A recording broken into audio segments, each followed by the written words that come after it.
பேசுகிறேன். இப்போ ஷூட்டிங் வந்திருக்கிறேன். ஒரு மிகப்பெரிய பிரம்மாண்டமான படம். ஷூட்டிங் டயத்தில், பிரேக் டயத்தில் இது வந்து அமராவதி ஆறு.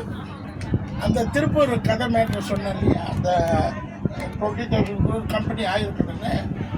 ஏன் 20,000 40,000 crore கம்பெனின்னு சொல்கிறேன்னா,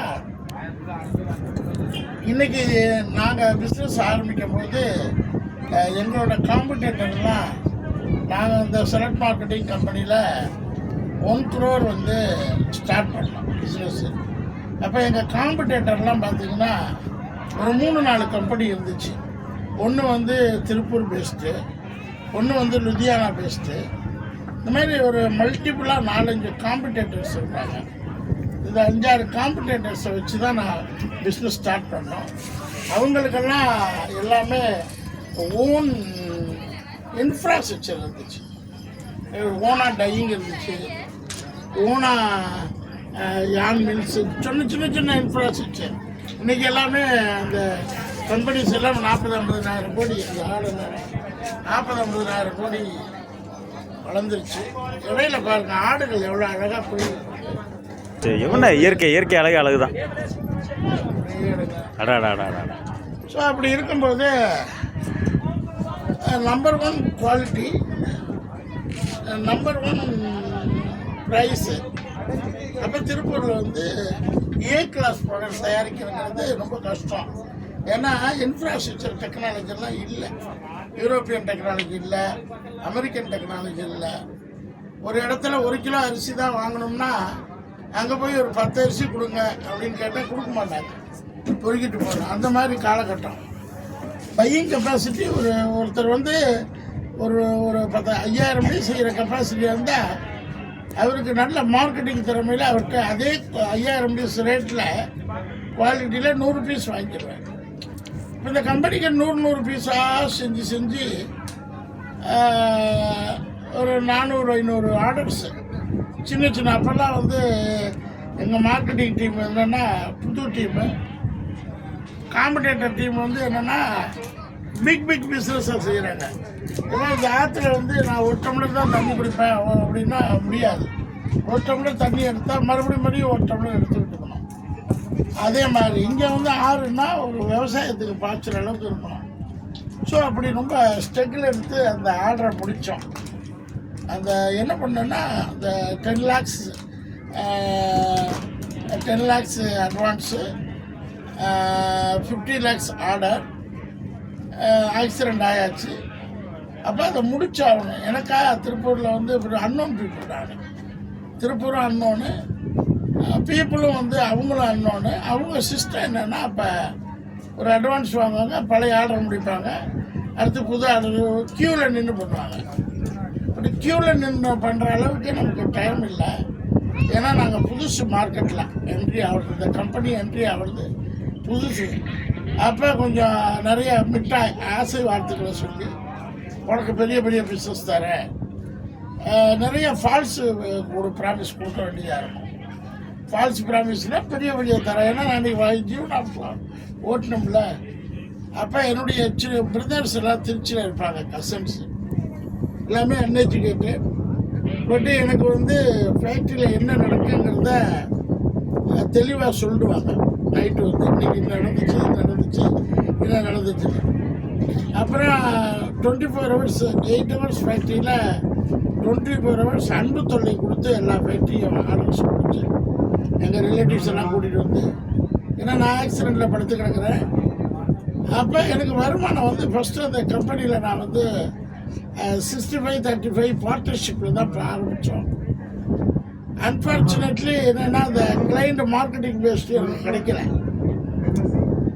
அப்போ அது 65-35 அவர் என்ன பண்ணிட்டாரு, என்னுடைய பார்ட்னர்னு சொல்லலாம், இல்லை அவரை வந்து என்னென்னு சொல்கிறது, ஒரு வெல்விஷர்னு சொல்லலாம். ஸோ அவரும் நானும் அப்படி ஸ்டார்ட் பண்ணும்போது அப்புறம் அவர் என்ன சொல்கிறார், அவர் மார்க்கெட்டிங் பண்ணி நான் பர்ச்சேஸ்.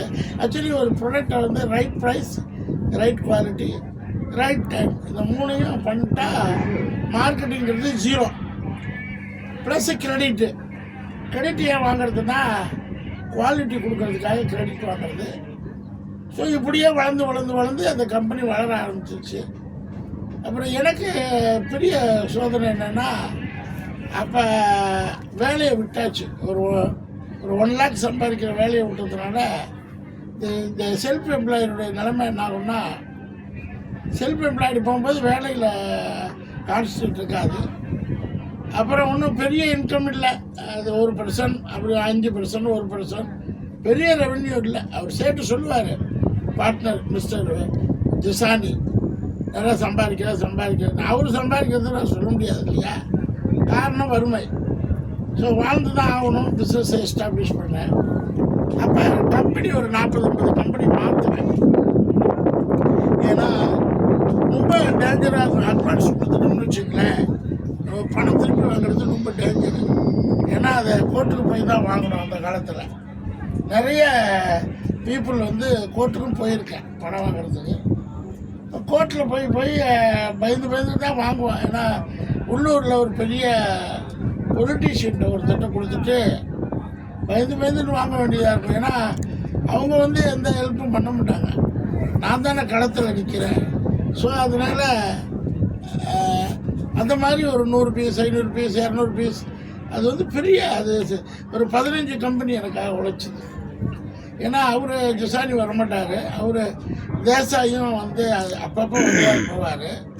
இப்போ எதுக்கு சொல்கிறேன்னா, ஒரு காம்ப்ளிகேட்டட் சுச்சுவேஷனில் ஒர்க் பண்ணுற ஒரு கம்பெனி உருவாக்கணும்னா ஒரு காம்ப்ளிகேட்டிவ். அதே மாதிரி திருப்பூரில் நான் இருந்த காலத்தில் நிறைய கம்பெனிஸ், ஒரு 1000 crore கம்பெனிஸ், 1000 crore வேறு பிஸ்னஸ் பண்ணுவாங்க.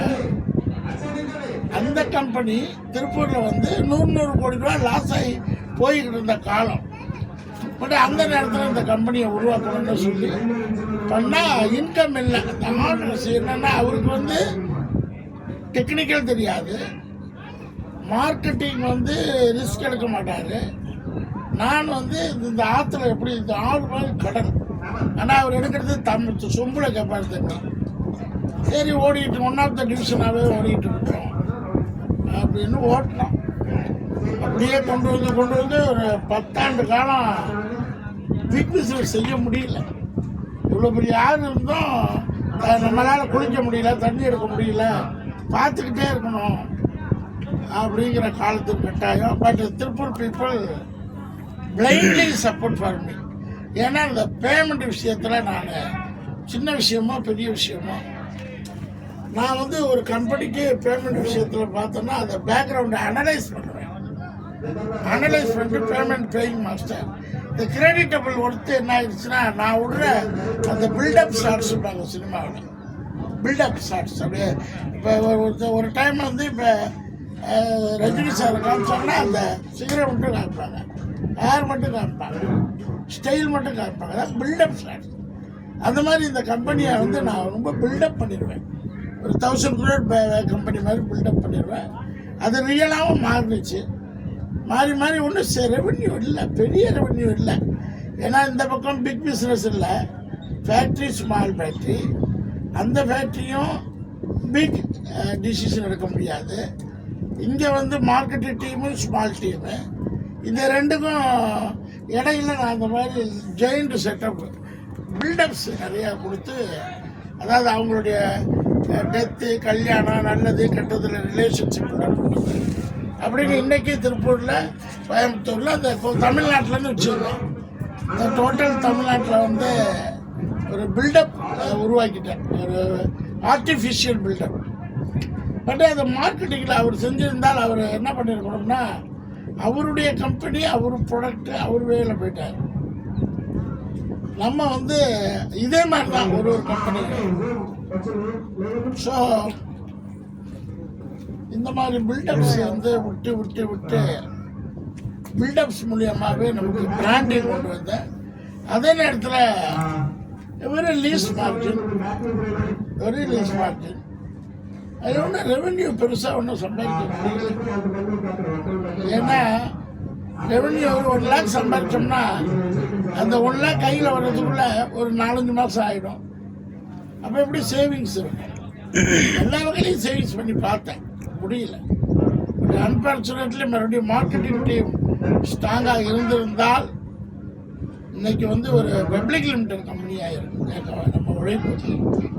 அப்புறம் என்ன ஆயிடுச்சு, திடீர்னு அப்படியே வளர்ந்து வந்து 2-3 கம்பெனி பண்ணலான்னு பார்த்தா ஒரு வர்பல் கான்ட்ராக்ட் வர்பல் எத்திக்ஸ் நான் கடைபிடிச்சேன்.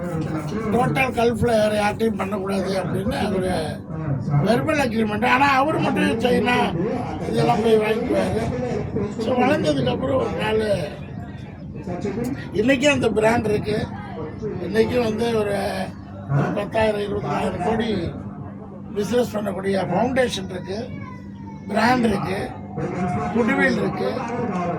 ரெண்டாவது தமிழ்நாட்டில் வந்து இன்றைக்கி 40-50,000 கோடி பண்ணக்கூடிய எத்திக்ஸான கம்பெனி எனக்கு இருக்குது. ஆனால் அந்த பிஸ்னஸ் வந்து திடீர்னு ஒருத்தருக்கு புரிய வைக்க முடியும். என்னோட இன்வால்மெண்ட் ஆகி பண்ணணும். பிக் பிஸ்னஸ் வந்தால் தான் நம்மளுக்கு ரெவென்யூ பார்ப்போம் இல்லையா, எல்லாத்துலேயும் ரெவென்யூ பார்ப்போம். ரெவென்யூங்கிறது அன்னெசரி திங்ஸ் எல்லாம் இது வரும். ஏன்னா திருப்பூரில் பனியன் தான் விளையும், அங்கே தங்கத்தை எடுக்க முடியுமா? அப்போ தங்கம் கொண்டு வரணும்னா கோலாருக்கு தான் போகணும், இல்லை சவுத் ஆப்பிரிக்கா போகணும். ஸோ அது திருப்பூர் தங்கங்கிறது பனியன் தான், டெக்ஸ்டைல் தான். அந்த டீம் இல்லாததுனால அப்படியே கொலாப்ஸ் ஆகி 2007 ஒரு பிக் பிஸ்னஸ் வந்துச்சு. ஒரு அன்னைக்கு லெவலில் அது ஒரு 20 crore பிஸ்னஸ்ஸு. அதை சேலஞ்சிங்கில் தான் நான் எடுத்தேன். இது இப்படியே காலங்கள் போய்கிட்டு இருக்குது, கம்பெனி வளரல. இப்போ ஏன்னா நம்முடைய 1% 1/2% லீஸ்ட் மார்ஜினை வச்சுக்கிட்டு அவர் என்ன நினைப்பார், சேர்த்து மூளைக்கு அறிவு கூட நினைக்க மாட்டார். இவருக்கு ஒரு வாய் பேச்சு மட்டும் தானே பேசுகிறாரு. உழைக்கிறது ஃபேக்ட்ரி, முதலீடு அப்படி அப்படின்னு அவர் செட்டு. அது நீங்கள் என்ன மாதிரி வாரன் பப்பட்டு என்ன மாதிரி தான் சம்பாதிச்சாங்க. எல்லா மனிதனுமே மூளையில் தான் சம்பாதிக்கிறாங்க. அப்புறம் அந்த லைஃப் வந்து ஒரு 15-20 வருஷம் ஓடுச்சு. அதோட எண்ட் ரிசல்ட் மறுபடியும் ரிலேட்டிவ்ஸு பசங்களெல்லாம் கூப்பிட்டு வந்தேன், தம்பி அண்ணன் அவங்களெல்லாம் வச்சு கொஞ்சம் பண்ணலான்னு. பட் அவங்களுக்கு என்னை விட கீழ்மையான நிலைமை. எப்படின்னா நானாவது கொஞ்சம் சம்பாதிக்க ஆரம்பித்தேன், வெளியே தெரிய ஆரம்பிச்சிட்டேன். மற்றவங்கெல்லாம் labours and job goers. So இந்த லேபர்ஸ் அண்ட் ஜாப் கோயர்ஸ் வந்து என்ன பெரிய சம்பாதிச்சிட முடியும் மைண்ட் செட்டில். இப்போ நான் பேசுகிறதெல்லாம் அவங்களுக்கு புதுமையாக இருந்துச்சு. அதுக்கு இடையில் 2-3 ஆப்பர்ச்சுனிட்டி எனக்கு வந்துச்சு. நான் சொன்னேன்ல, நெட்வொர்க் மார்க்கெட்டிங் வந்துச்சு, லேம்பேன்னு ஒரு கம்பெனி வந்துச்சு. இது மாதிரி நிறைய ஆப்பர்ச்சுனிட்டி வந்துக்கிட்டே இருக்கும், போய்கிட்டே இருக்கும். பட் இந்த டெக்ஸ்டைலுங்கிறது என்னுடைய பிளட்டு பயங்கரமான இன்றைக்கும் அந்த இது விரிக்கிட்டு இருக்கு. சரி, நம்ம போய் மார்க்கெட்டிங் பண்ணலான்னா இப்போ ஃபேக்ட்ரி பீப்புள் வந்து என்ன பண்ணுவாங்கன்னா 1.5 லட்ச ரூபா வந்து சம்பளம் கொடுப்பாங்க. ஆனால் ப்ராஃபிட் ஷேரிங் கொடுக்க மாட்டாங்க. அவங்களுக்கு மார்க்கெட்டிங் அவ்வளோ போக முடியாது. ஏன்னா இன்றைக்கி ஒரு கம்பெனி இன்ஃப்ராஸ்ட்ரக்சர் 300-லேருந்து 1000 கோடி ரூபாய் இருக்குது. ஸோ இப்போ இந்த ஜாயின் வெஞ்சருக்கு நிறைய பேர் அழைச்சி பார்த்தோம், பட் யாருமே ஒர்க் ஆகலை. அப்போ தான் சரி இதை கொஞ்சம் பெண்டிங் போடலாம். அதுக்கிடையில் இந்த திசான் என்ன பண்ணிட்டாரு, அவர் வழியை பார்க்க ஆரம்பித்தார். அப்போ நம்ம போட்ட விதை ஆலமரமானி ஒரு ஃபவுண்டேஷன் பில்டப்பு, அதுக்கப்புறம் கொஞ்சம் பிஸ்னஸ் ஒரு சைஸபிள் பிஸ்னஸ்ஸு, அதுக்கு கொடுத்த ரீபேமெண்ட், குவாலிட்டி ஆஃப் பேமெண்ட்டு, இதெல்லாம் எனக்கு ஒரு பெரிய இமேஜை கொடுத்துருச்சு. Goodwill image of branding. So அந்த குட்வில் இமேஜ் ஆஃப் பிராண்டிங்கை வச்சு இன்றைக்கும் 40-50,000 கோடி பிஸ்னஸ் பண்ணலாம். அது வந்து டெக்னாலஜி லூப் கோல்னு சொல்ல முடியாது. டெக்னாலஜி இருக்கணும், பிராண்டிங் இருக்கணும், குவாலிட்டி இருக்கணும், ஃபண்டிங் இருக்கணும், கவர்மெண்ட் ஃபார்மாலிட்டிஸ் இருக்கணும். இதெல்லாம் லீகலைஸ்டாக பண்ணணும்னா தான் 40-50,000 கோடி கம்பெனி உருவாக்க முடியும். ஸோ அதுக்கான இது இருக்குது. அதுக்கு இடையில் வந்து சரி நம்ம சம்பாதிச்சது ஒரு லீஸ்ட் மணி தான். ஏன்னா லண்டன் இருக்குன்னு சரி அடுத்த பிஸ்னஸில் பார்த்துக்கலாம் அப்படின்னு வேலை செஞ்சுட்டு அடுத்த பிஸ்னஸ் பார்த்துக்கலான்னு சொல்லிட்டு இப்படியே காலம் தாழ்த்துவோம். ஸோ மறுபடியும் அந்த 30 ஆண்டு கால டெக்ஸ்டைல்ஸு ரொம்ப அருமையான லைன். அது அதில் அந்த ப்ரொமோஷன் லைன் வந்து அப்புறம் அவர் வந்து எந்த ரீசனும் இல்லாமல் அவர் சைனாக்கு நான் போகிறேன் அப்படி இப்படின்ட்டு போய் இப்போ குஜராத்தில் இருக்காரு. மறுபடியும் எகைன் அவரோட சேர்ந்து டெவலப் பண்ணுறதுக்கு பல முயற்சி பண்ணேன். என்ன மிஸ் அண்டர்ஸ்டாண்டிங் எனக்கும் தெரியல. பட் ஆனால் அவருடைய மெத்தட் வந்து இந்த கம்பெனியே ஒரு இது இல்லாமல் போயிடுச்சு, ஒரு ஹெல்த்தி இல்லாமல் போயிடுச்சு. ஒரு கம்பெனிக்கு 20 வருஷம் 30 வருஷம் உழைக்கிறோம்னா அந்த கம்பெனி ஒரு ஹெல்த்தி கம்பெனியாக இருக்கும். இத்தனைக்கும் எனக்கு லெஜெண்டு டோட்டல் தமிழ்நாடு நம்மளுடைய அவ்வளோ பெரிய ஒரு நாலேஜ் இப்போ இருக்குது. ஸோ அதுக்கப்புறம் தான் சரி மார்க்கெட்டிங்கில் நம்ம போகலாம். 30 வருஷம் பர்ச்சேசிங், இன்டைரக்ட் மார்க்கெட்டிங், பர்ச்சேசிங்லேயே நான் சம்பாரிச்சிடுவேன் ப்ராஃபிட்டை. ஸோ அதை வந்து நிறைய சொல்லலாம். இன்டெப்த்தாக சொல்லும்போது கேஸ் டு கேஸாக சொல்லலாம். அப்போ ஒரு 10,000-15,000 கோடி கம்பெனி உருவாக்குறத ஒரு சில்லி திங்ஸ்னால இழந்தேன். சில்லி திங்ஸ்னால் அவரும் இருக்கார், மிஸ்டர் பிரைன் இருக்கார். இப்போ என்னால் உருவாக்கின கம்பெனி அது அவருக்கு தெரியாது, அந்த பெயின் தெரியாது. ஏன்னா அவர் அந்த இருந்து பார்க்கல. ஒரு 10,000 கோடிக்கு ஃபவுண்டேஷன் பண்ணிக்கிறான், விற்கிறதுக்கு நான் பண்ணி கொடுத்தேன். என்னால் வாங்கவும் முடியும், விற்கவும் முடியும். ஏன்னா உலகம் எப்படி போகுதோ அந்த ஸ்டைலில் போகணும். அவர் ஸ்டைலில் போனோம்னா நமக்கு இந்த மாதிரி தான் 25 வருஷம் உழைச்சிட்டு மறுபடியும் இன்னொரு இண்டஸ்ட்ரி. ஆனால் ஒன்றும் பெருசாக சேவ் பண்ண முடியல, ஏன்னா ஃபஸ்ட்டு ஜென்ரேஷன் தானே. ஸோ அதுக்கப்புறம் தான் சினிமாவில் வந்து சினிமா வந்து இதாகணும். இப்போ இந்த கம்பெனி சினிமாவில் வரும்போது கொஞ்சம் ஃபண்டிங்கோடு வந்திருக்கணும். ஏன்னா நம்ம 2007 வந்து அந்த காம்ப்ளிகேட்டட் இஷ்யூ வரும். ஒரு டீம் உடையும் போது உருவாகிற ஒரு குழந்தை தான் திடீர்னு ஒரு 20 வயசு பையன் செத்துக்கிட்டான்னா எப்படி இருக்கும்? நம்ம ஒரு குழந்தைய வளர்க்குறோம். ஒரு 25 ஏஜில் கல்யாணம் பண்ணுற நேரத்தில் அந்த பையன் செத்துட்டான்னா அந்த தகப்பனுக்கு எப்படி இழப்பு வருமோ அந்த மாதிரி ஒரு பேர் இழப்பு எனக்கு இந்த டெக்ஸ்டைலில். ஸோ அதெல்லாம் சுற்றி காமிங்க. ஸோ எதுக்கு சொல்ல வரேன்னா, இப்போ அந்த கம்பெனியை உருவாக்கணும்னா மார்க்கெட்டிங் மறுபடியும் நான் போகலாம், நல்ல மனிதர்கள் கிடைக்கணும். அதில் இதில் வந்து லோக்கல் சென்னை பேஸ்ட் இருந்துச்சுன்னா நல்லா டக்குன்னு செய்யலாம். அவ்வளோ பெரிய இது இருக்குது, ஆப்பர்ச்சுனிட்டி இருக்குது. ஒரு 10-20,000 கோடி 30,000 கோடி பிஸ்னஸ் உருவாக கொடுத்து ட்ரேடிங் கம்பெனி ட்ரேடிங் கம்பெனி தான் இன்றைக்கி முடியும். மேனுஃபேக்சரிங் நிறைய ஃபெசிலிட்டிஸ் வாங்கிக்கலாம். நான் ட்ரேடிங் கம்பெனிக்கு பெரிய சப்சிடியெல்லாம் கிடையாது. பட் சர்வீஸ் பண்ணலாம். நிறைய கம்பெனி சர்வீஸ் பண்ணுறாங்க பிராண்டிங்கில். ஸோ இந்த டெக்ஸ்டைல் கதை எதுக்கு சொல்கிறேன்னா, இப்போ மறுபடியும் ஏஜ் வந்து இது நல்ல ஏஜ் தான். அதுக்கப்புறம் வந்து இந்த சினிமாவில் வந்து வாழ்வா சாவா இது அப்படியே அந்த ஒரு ஒன்மேன் ஆர்மியில் அப்படியே போயிடுச்சு. அப்புறம் எல்லாம் கூட்டிகிட்டு வந்த ரிலேட்டிவ்ஸ் பசங்களும் எல்லாம் அவங்க ரிட்டர்ன் போயிட்டாங்க. அப்படியே அந்த திருப்பூருடைய அந்த பிராண்டிங், அந்த இன்ஃப்ராஸ்ட்ரக்சர், அந்த கிரெடிட்டபிலிட்டி, அந்த 25 வருஷம் உழைப்பு எல்லாம் அப்படியே தண்ணி மேலே மிதக்கிற மாதிரி அப்படியே அது என்ன சொல்லுவாங்க, தத்தளிக்குது. ஒரு படகு வந்து மேலேயும் போக முடியாமல் தத்தளிக்குது. பட் இதுக்கிடையில் 15 வருஷம் சினிமா உழைப்பு வந்து பிராண்டிங் சினிமா உழைப்பு வந்து புகழ் கொடுத்துருச்சு. இனி அந்த டெக்ஸ்டைல் ட்ரேடிங்கை வந்து பண்ணினால் பிக் வேலை பண்ணலாம், பெரிய வேலை. ஏன்னா நான் அன்றைக்கி வந்து ஆரம்பிக்கும் போது திருப்பூரில் ரோடு கிடையாது, கரண்ட்டு கிடையாது, சரியான கரண்ட்டு கிடையாது, குவாலிட்டிக்கான இன்ஃப்ராஸ்ட்ரக்சர் கிடையாது, பொல்யூஷன் போர்டு பிரச்சனை, பலவித சோதனைகளில் அன்றைக்கி இந்த பிஸ்னஸை பண்ணோம். இன்றைக்கி அதே நான் வந்து ஒரு ஏக்கர் வந்து 10 லட்ச ரூபாய்க்கு வாங்கின இடம் இன்றைக்கி 10 கோடி. அந்தளவுக்கு வளர்ந்துருச்சு. இன்றைக்கி பீப்புள் எல்லாம் ஸ்ட்ராங் ஆகிட்டாங்க, அடுத்தடுத்த ஜென்ரேஷன் வந்துட்டாங்க. இருந்தாலும் மறுபடியும் போய் அதை ஸ்டார்ட் பண்ணணும். சின்ன ஒர்க்கு தான். நமக்கு ட்ரேடிங்கில் ஒன்றும் பெரிய மூட்டை தூக்குற வேலை இல்லை.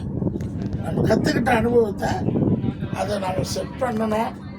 பீப்புள் அமைய மாட்டேங்கிறாங்க. இப்போ இந்த காலத்தில் படிக்காதவங்களை கிடைக்கிறதே கஷ்டம். ஒரு காலத்தில் படிக்காதவங்களாம் நான் தேடி போவேன். ஏன்னா படித்தவங்க நம்ம பேச்சை கேட்க மாட்டாங்க. நிறைய பேர்கிட்ட படித்தவங்களையும் ஒருத்தர் படித்தவங்க ஒருத்தர் படிக்காதவங்க 2 பேர்ட்டையும் டீல் பண்ணி பார்ப்பேன். படித்தவங்க அவங்க இஷ்டத்துக்கு பண்ணி கொலாப் பண்ணுவாங்க, படிக்காதவங்க சொல் பேச்சு கேட்பாங்க. ஒரு காலத்தில் ராமசாமி, குப்சாமி, கோயில்சாமி, ரத்னசாமி, முனுசாமி, அங்குசாமி, மாதிரி அங்குசாமி, அன்புசாமி, இந்த மாதிரி பேட்டர்னில் போய் பிஸ்னஸ் டெவலப் பண்ணேன். பின்னாடி அது வந்து எனக்கு அடுத்த ஜென்ரேஷனுக்கு எனக்கு பயன்படாதுன்னு தெரியும். பட் லேண்டு பிஸ்னஸ்க்கு ஓகே. இப்போ அவங்கெல்லாம் மல்டி பில்லியனர்ஸ். நான் வந்து இப்போ சினிமாவோட புகழின் உச்சம், நல்ல புகழ். இன்றைக்கி பாருங்கள், வருமானம் இல்லைன்னா கூட சினிமா வருமானம் உடனே கிடைக்காது, அது ஒரு லக்கு. பிராண்டிங் இருக்குது சினிமாவில், ஒரு டபுள் பிராண்ட் வாழ்க்கை ஆகிப்போச்சு. முதல்ல பொலிட்டிக்ஸு, அதில் 10-12 வருஷம். அடுத்து டெக்ஸ்டைலில் ஒரு 25 to 30 இயர்ஸ். இப்போ 30-40 ஆகிப்போச்சா. இனி 10 ஒரு சினிமாவில் வந்து ஒரு 15, 10, 25, 35, ஒரு 15, 50, 45 வருஷம் வச்சுங்களேன். 40 ஆண்டு கால சர்வீஸ். இப்போ ஒரு கம்பெனி 40 வருஷத்தில் எவ்வளோ வளர்ந்து நிற்கிது தெரியுமா?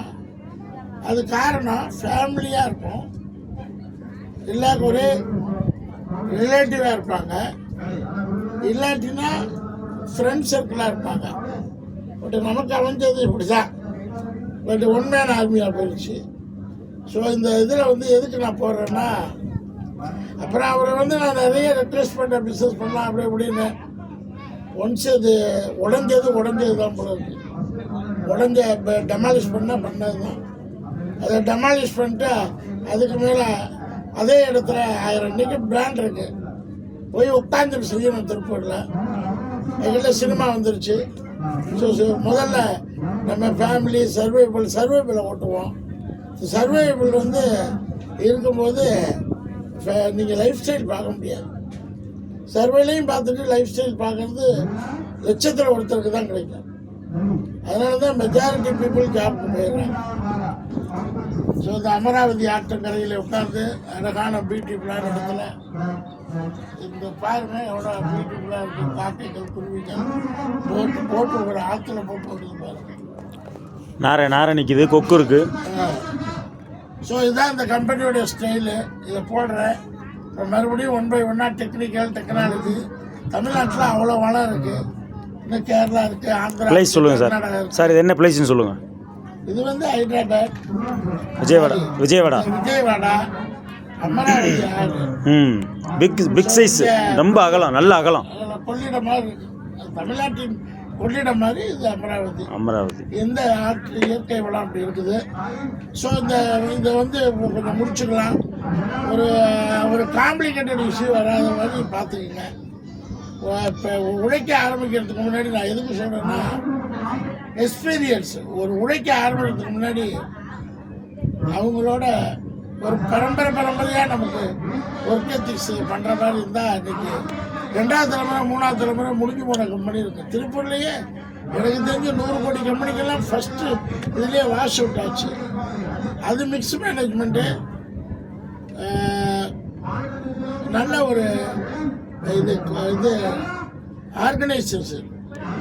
ஒருத்தரே சம்பாதிச்சு போனால் அது பேர் கம்பெனி கிடையாது. நம்மளை 4-5 பேர் சம்பாதிக்கணும், அது பேர் தான் கம்பெனி. ஸோ நம்ம கேப்டனோ வைஸ் கேப்டன் அவர் சும்மா டக்குன்னு விட்டுட்டார். அவரையும் நம்ம டெவலப் பண்ணி பார்த்தோம். ஸோ இப்போ வந்து எல்லாம் கோர்ட்டு கேஸுன்னு போய் ஒரு கம்பெனி கோர்ட்டு கேஸுன்னு போய் பிரியுது. கம்பெனியை வந்து கோர்ட்டு கேஸுன்னு இருக்கிறத விட உழைப்பை மறுபடியும் பண்ணலாம். அதனால் அந்த entire gulf regions, European region, African region, American region, அதுக்கெல்லாம் பிஸ்னஸ் பண்ணுற அளவுக்கு நம்மள்கிட்ட நாலேஜ் இருக்குது, டெக்னாலஜி இருக்குது. அதை ஸ்டார்ட் பண்ணுறேன். ஸோ இதெல்லாம் எக்ஸ்பீரியன்ஸ் ஏன் போடுறேன்னா, நீங்கள் ஒரு ஃபவுண்டேஷன், ஒரு லேண்டு வாங்குறீங்கன்னா அது 100 வருஷத்துக்கு வெள்ளம் பார்க்கணும். அதே மாதிரி தான் ஒரு மனிதனோட சேர்ந்து பிஸ்னஸ் பண்ணணும்னா அது 100 வருஷம். ஒரு ரொம்ப நெருங்கினவங்கள்ட்டையும் பண்ண முடியாது. சொந்தக்காரங்கள்ட்ட பண்ணோம்னா நம்மளுடைய வீக்னஸ்லாம் தெரியும், ஃப்ரெண்ட்ஸுக்கிட்ட தெரியும்னா ஒருவேளை ஜெயிக்கலாம். ஸோ அன்னோன் பீப்புள் தான் வருவாங்க. கேரிங் பண்ணிக்கணும் டீம் அமைகிறதுக்கு. ஸோ எகைன் அந்த பிஸ்னஸ் டெக்ஸ்டைல் ஸ்டார்ட் பண்ணால் தான் நமக்கு வந்து இந்த பழைய லைஃப் ஸ்டைல் வரும்னு நினைக்கிறேன். சினிமா வந்து சர்வைவருக்கு தான் ஒதுக்கும் இப்போதைக்கு. இதுக்கு 5 வருஷம் ஆகி போயிடுச்சு. ஸோ இந்த மாதிரி தகவல்கள் ஒரு கார்ப்பரேட்டில் ஒரு 40-50 வருஷம் உழைச்சிவிட்டு ஒரு ஸ்டெபிலிட்டி இல்லைன்னா சம் மிக்ஸ் மேனேஜ்மெண்ட்டு. வேற என்ன சொல்லலாம், மிக்ஸ் மேனேஜ்மெண்ட்டு தான். அப்புறம் ஒரு கம்பெனி நீங்கள் யார் ஆரம்பித்தாலும் 4 தலைமுறை 3 தலைமுறைக்கு வாழ்ந்த கம்பெனிகள் இருக்குது. அந்த மாதிரி கொண்டு போக நினைங்க. இல்லாட்டி உங்களுக்கு கிடைக்கிற ஒரு 30-35 வருஷம் ஆண்டுகள் இருக்கு இல்லையா, அதில் பாதி வாழ்க்கை வந்து வேஸ்ட் ஆஃப் டைம் ஆகிடும். அதை வேஸ்ட் ஆக விடாதீங்க.